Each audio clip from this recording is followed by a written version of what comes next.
Hi everybody, welcome back to my channel and welcome back to another no makeup day and no hair washing day either. This is me. So guys, there's nothing really exciting on the agenda for today. So I do intend to make the bean burgers tonight, and I'm not going to make it a long, productive process because I already showed you maybe a month ago how I made bean burgers, and I'm going to typically follow um, that same recipe. And I'm just going to simply add some wild rice to it. And unfortunately, I believe it sprouted enough, but I had to, soak them for over 24 hours because I got sick the last time I tried to ingest them without being fully sprouted. So that caused a real problem for me. But anyway, tonight I would like to speak briefly on hepatitis. And because it's related to vitamin A and A1, it really has to do with vitamin A. And I haven't found enough research on it yet to positively connect vitamin A levels to hepatitis, but I know that they are related, and it has to do with liver and liver disease. And so I do know a couple of people who had hepatitis, and the transmission is gross, but it's not the fault of the person. It's a very tricky disease. And I remember when I was quite small, there was a huge outbreak of hepatitis at the Canadian National Exhibition in the food processing area, the fast food services and whatnot. And everybody was terrified. I believe the method of prevention is vaccination. It's your best bet, the best way to go. And people who do end up in the hospital with hepatitis, it's it can be very, very scary because severe cases can lead to a shutdown of your liver. But I'm not a medical expert. This is all standard knowledge, and it's not that easy to contract. It's I would suggest and recommend that if you experience any symptoms that are off, get a blood test and talk to your doctor. You never know. It may not be anything to do with the liver. I don't want to go over symptoms because again, they may be typical of other illnesses, so best you research that on your own. And so anyway, I'm going to go about my day, do some cleaning. Not much of a big deal going on today. One more word on my gratitude towards subscribers, because I have spent the better half of this morning, and it's now after 3 p.m., going over all of your videos and comments, your lovely content. I really appreciate you, and I hope that you remain faithful and loyal to me because I love your channels, or otherwise I would not follow them. I believe in being very sincere and honest about my comments. And I apologize if I've let a few slip by. I'm sorry. Sometimes, I have to admit the electrical, how do I say this? The lights, the traffic lights just outside of my building were under repair, some sort of construction, and so I didn't get your notifications. I'm sorry. I know that it made a difference because I'm seeing notifications now after 3 or 4 days, and so I apologize. That was beyond my control. But yes, I have been burnt out. I slept a great deal yesterday. I slept for 5 hours. I took a 5 hour nap. I don't know why. Um, I certainly do feel a little burnt out, but I'm also trying to revive some old ideas for my content. And I just wanted to let you know that I appreciate you guys and even the big channels that I don't comment on very much because I'm afraid of spam. I love you all, and please stick with me. Let's stay connected. Even if you don't comment all the time, that doesn't really matter a great deal to me, but I do appreciate the comments. I love the comments, and I love hearing from you.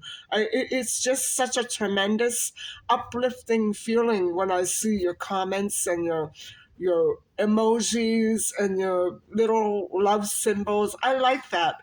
And I know that it's hard to do that on a daily basis. I'm not expecting that.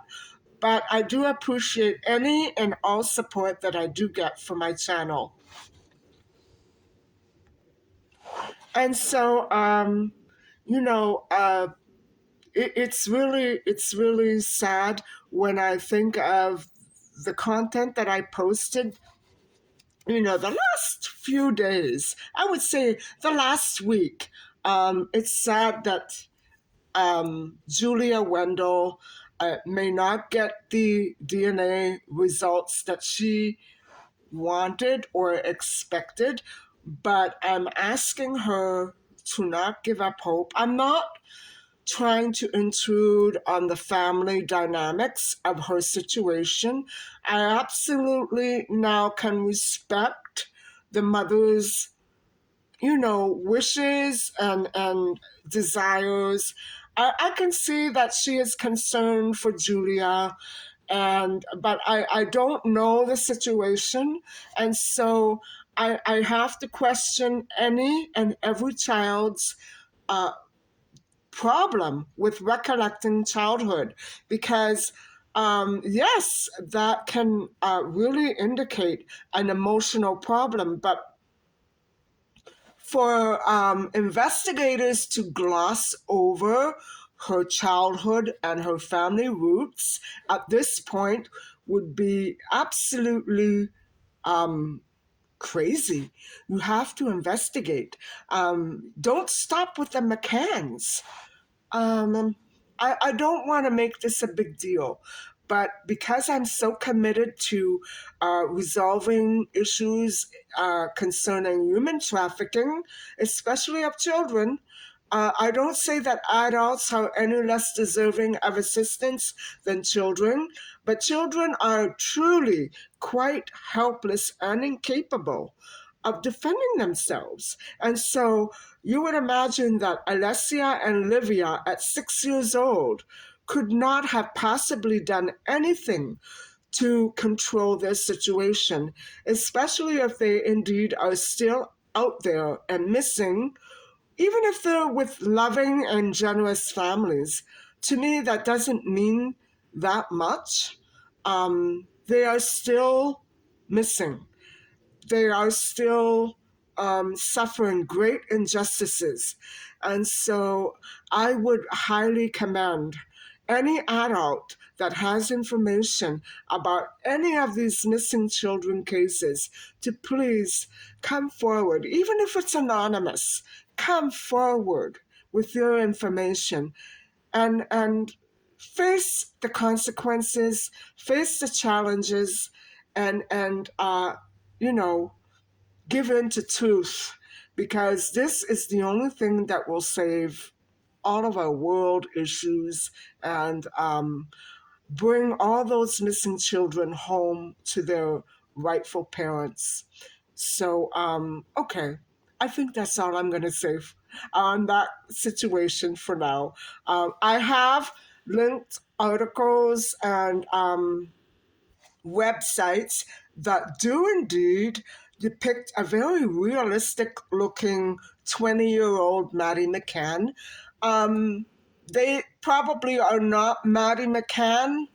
They are not sightings, but they are artificially created images that would indeed reflect a more realistic um, image of what Maddie McCann would indeed look like if she was still alive and living today.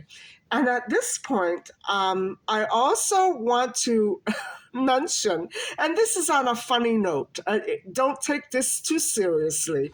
Um, there is a YouTuber that looks astonishingly like Maddie McCann, and she would be just about the right age, if I'm not mistaken.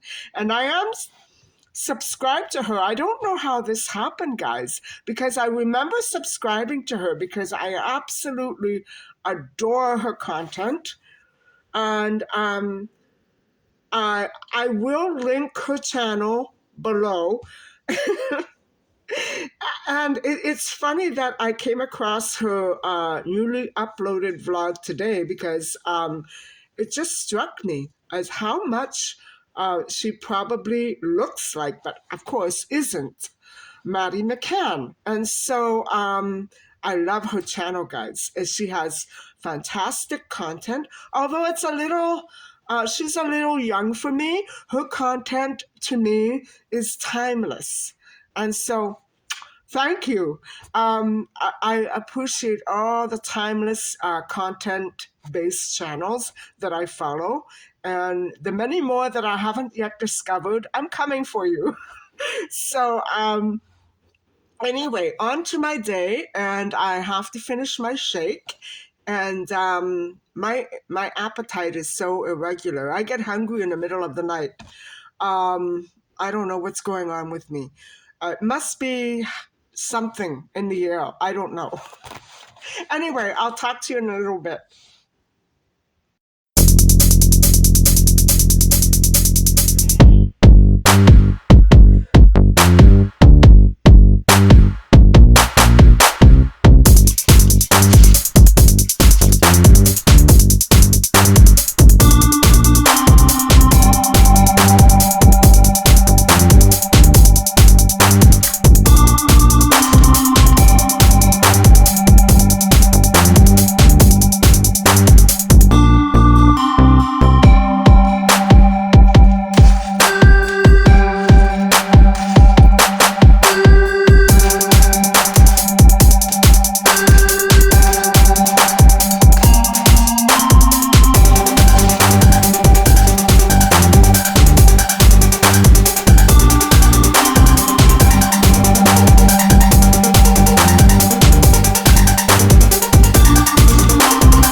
Hi guys. And so, how you doing? I'm still like this. I just finished with my dinner, and today I had a couple of those burgers. But I woke up in the middle of the night last night. I was ravenous. And I have to get used to this without being on animal protein for so many weeks. And I think as time goes on, it's going to get better. I think the winter time does do this to me. It gives me cravings. And I think it's because I get so cold at night and I get hungry. And so I'm always reaching for the wrong things. That's why I didn't buy any junk food this week. And so if I want to eat something, I have to start from scratch and cook an entire meal. It's a little healthier than eating junk food, though. And so, anyway, guys, tonight I wanted to touch a little bit on hepatitis. And there are three kinds of hepatitis epidemic or virus, whatever you will call it. It's more like a virus. And so there's hepatitis A, B, and C. And they can all lead to severe intensity if you don't take care of it. But usually, hepatitis goes away on its own. You may have to be hospitalized from time to time. People who do contract this illness, it's usually got to do with poor hygiene. And so, who's at risk for that? Little kids. Little kids who go to the bathroom and don't wash their hands and then go grab that hot dog and stuff it in their mouth. And that is one way of how you can contract hepatitis. And so I had a cousin I was telling you before, who were the same age. And when we were small, she ended up in the hospital with hepatitis. And we were also worried because we didn't know exactly how she had it, how she caught it. But it did seem that the Canadian National Exhibition was the root of a lot of this trouble. And because not only can you catch it, but I believe it's catching. You can catch it. It's like a cold. And so, yeah, it's not such a great thing to have. And so, in the case of hepatitis C, I know that vitamin A deficiency is definitely a factor. And so that can actually be treated, especially if you're in a hospital. But in other cases where it's not as um, progressed, it's easily treated with oral antibiotics and things like that. And I could go over them. And so it's vitamin A deficiency. It really does lead to chronic illness in the liver. It leads to dysfunction and it leads to a slowing down of the functioning of the liver. And so it can be very chronic. And so this is why it's important to take care of hepatitis whenever and wherever you may contract it. Now, I know that certain kinds of hepatitis can be transmitted in certain intimate situations where body fluids mix. And so I don't want to talk too much about that because I don't want to get tabooed on YouTube.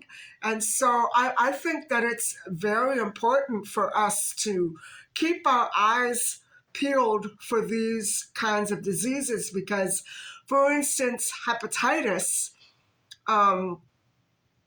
is long been We've developed a vaccination against hepatitis long ago, but I believe that the dangers are still there. They're still pretty much predominant, especially in warm countries where you're drinking liquids all the time.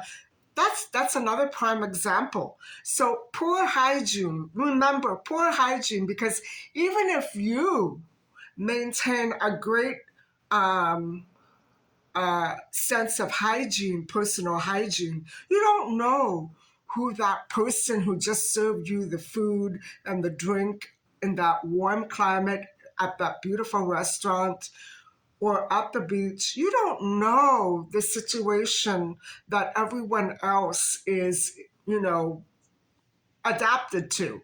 And so it might be that somebody touched something that somebody else touched, and they didn't think they needed to wash their hands. It's so easy. It's so easy to spread hepatitis. But as I said, hepatitis C is the one that you really need to watch out for. Now, a very abnormally high intake of vitamin A can also, whether it's related to hepatitis or not, can also damage the liver. And so that is why toxicity of vitamin A is so important to avoid and prevent, because it can cause cirrhosis of the liver. And now, cirrhosis of the liver can be caused by alcoholic or non alcoholic, for instance, a fatty liver um, disease. There are several different reasons for development of cirrhosis of the liver. But indeed, vitamin A can be very toxic to the liver. Also, as I just said, it can be the cause, that a deficient amount can be the cause of hepatitis C. And so, guys, this is one of these illnesses and viruses that is still around.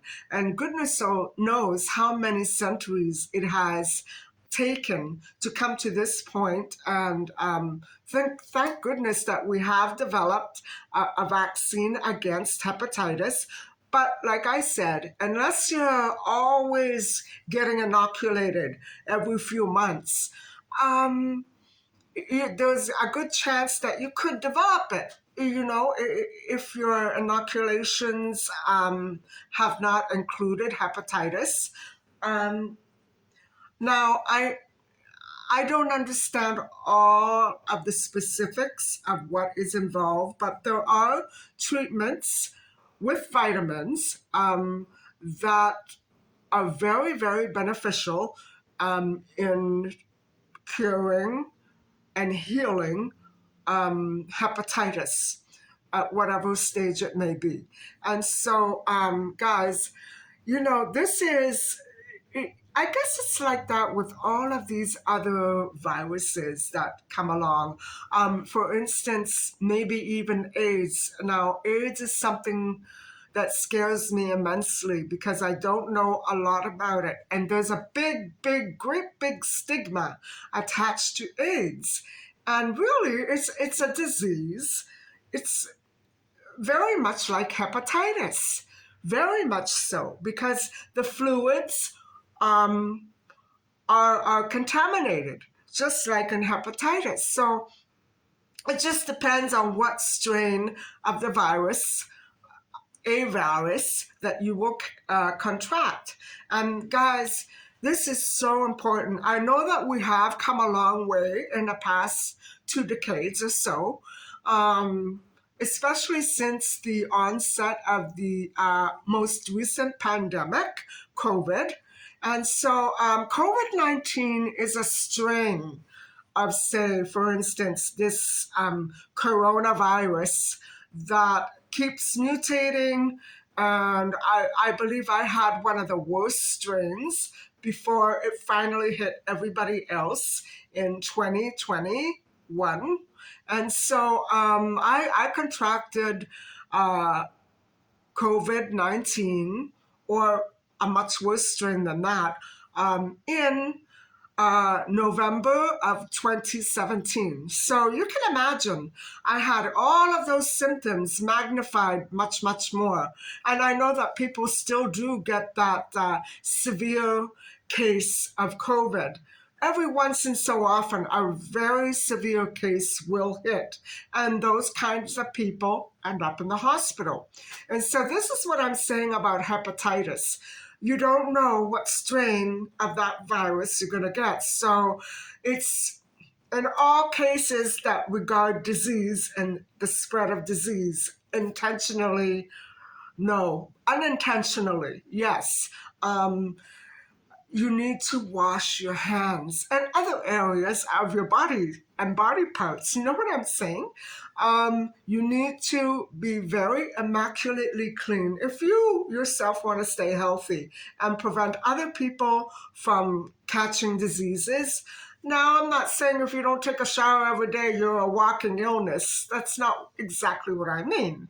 But in cases where, you travel, I would say in those cases where you travel, and especially to warmer countries, where hygiene, well, let's put it this way. In warmer countries, um, I think people are at a bit of a greater risk for hepatitis. And if I can recall, hepatitis hit my part of the country uh, during the very extreme warm weather toward the middle to the end of summer. And so it was so hot, guys. And so, that's what I'm saying. You have to really take all the precautions that you can and find out as much as you can about the symptoms, which I want you to research on your own if you're concerned. And please go straight to a doctor or an emergency room if you think that you may have contracted contracted some sort of hepatitis strain, because the longer you go without antibiotics, the longer it can linger and the worse it can become.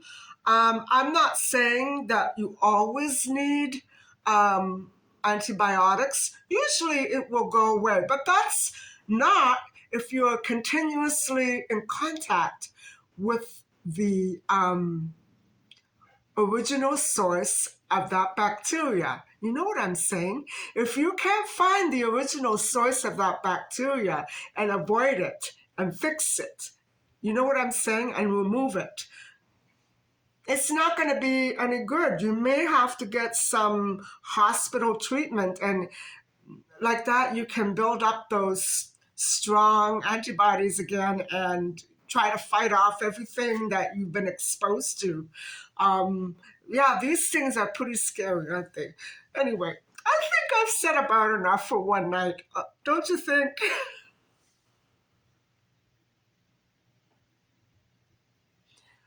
And so, guys, I just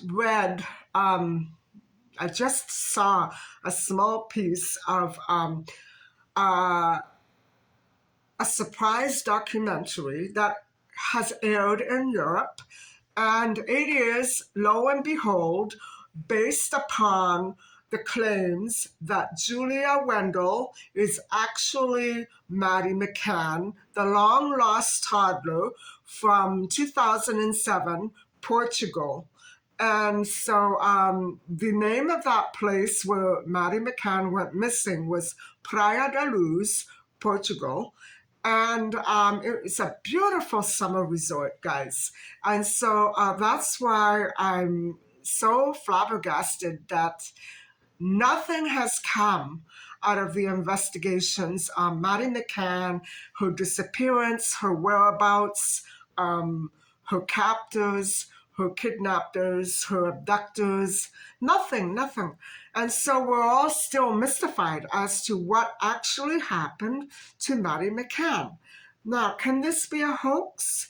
Well, I don't know about Julia, but I don't think Maddie McCann's disappearance after all this time could be a hoax. People do want to believe that it's a hoax. I know that some people do. And for the longest time, I thought so too. I thought there might be a reason why she was never getting found after 2, 3 years. But then, looking at a lot of other cases, so many missing children get lost. I was lost for an entire hour in my whole childhood. And let me tell you, it was the most fun-filled hour. I was barely 5 years old and I got lost at the most incredibly beautiful park. It wasn't an amusement park, but it was filled with flowers and gardens and trees. And it's no wonder why I still love places like that. So,